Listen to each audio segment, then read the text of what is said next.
Bonsoir Jean-Rémy. Bonsoir Thomas. On va pas si mal. On va commencer en arrêtant de nous plaindre, nous les Français. Notre situation économique n'est pas très bonne, mais il faut relativiser. Oui, alors on dit toujours que la situation française est délicate, que notre système économique est en faillite, que notre dette est abyssale. C'est vrai.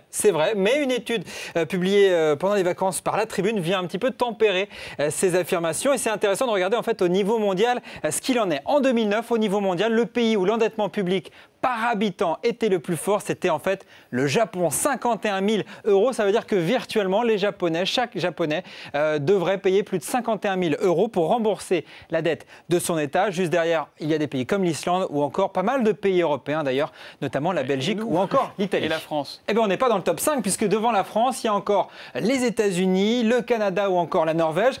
Mais c'est vrai que notre endettement, il est de plus de 23 000 €. On est à peu près au niveau par habitant de l'Allemagne ou encore de pays globalement comme l'Allemagne. Ça ne veut pas dire qu'il faut aller plus loin parce qu'on va quand même rappeler... Oui, est-ce que ça veut dire que tout va bien finalement quand on va voit quand même qu'on est rappeler que comme cet argent, il faudra bien le rendre un jour ou l'autre. Hein.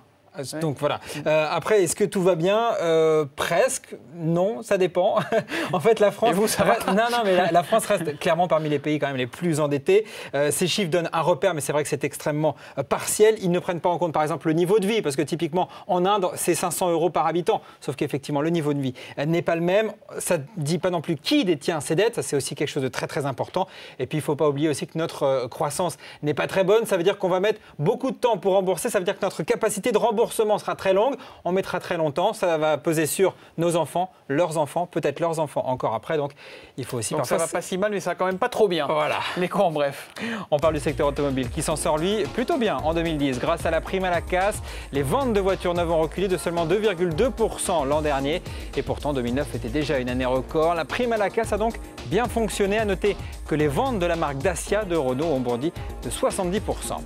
On reste dans l'automobile avec Fiat qui change de visage. Le conglomérat italien a séparé en deux aujourd'hui ses principales activités.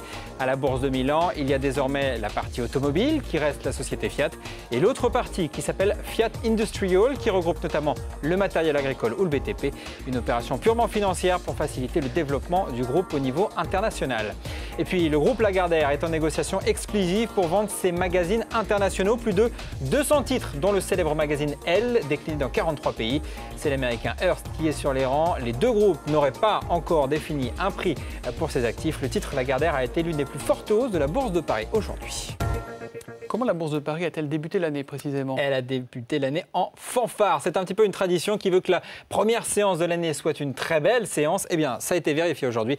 Plus 2,5%. On a même passé, vous le voyez, les 3900 points. 3901 points. Happy New Year, Sabrina Quagliozzi, vous êtes à New York. Et alors chez vous, est-ce qu'on a commencé avec un sourire ou avec une grimace?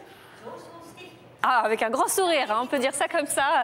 Thomas, regardez, l'indice S&P 500 était en hausse d'1,1% en clôture. Le Dow Jones plus 0,8%. C'est bien simple, c'était la meilleure séance en un mois sur ces indices américains qui ont profité des statistiques du jour encourageantes avec l'ISM manufacturier et les dépenses de construction supérieures aux attentes. Côté entreprise, on a beaucoup parlé du secteur financier avec Bank of America, la plus forte hausse de l'indice Dow Jones, plus 6,4% après ce règlement à l'amiable avec les spécialistes du refinancement Fannie Mae et Freddie Mac. Vous avez Goldman Sachs qui, selon New York Times, a investi 450 millions de dollars dans Facebook, le valorisant à 50 milliards de dollars, plus 3% pour la banque américaine. Et puis Apple, de son côté, plus 2,2% malgré les problèmes d'alarme sur son iPhone. Le titre qui dépasse ce soir les 300 milliards de dollars de capitalisation boursière. On termine rapidement avec les voyagistes en ligne, Expedia et Orbitz en repli ce soir, avec Expedia qui a décidé de supprimer les vols American Airlines de son site. Le titre était en repli d'1,2% ce soir en clôture. Merci beaucoup Sabrina. Elle a le sourire à New York, il a le sourire à Paris, tout va bien. On fera un nouveau point demain. Merci.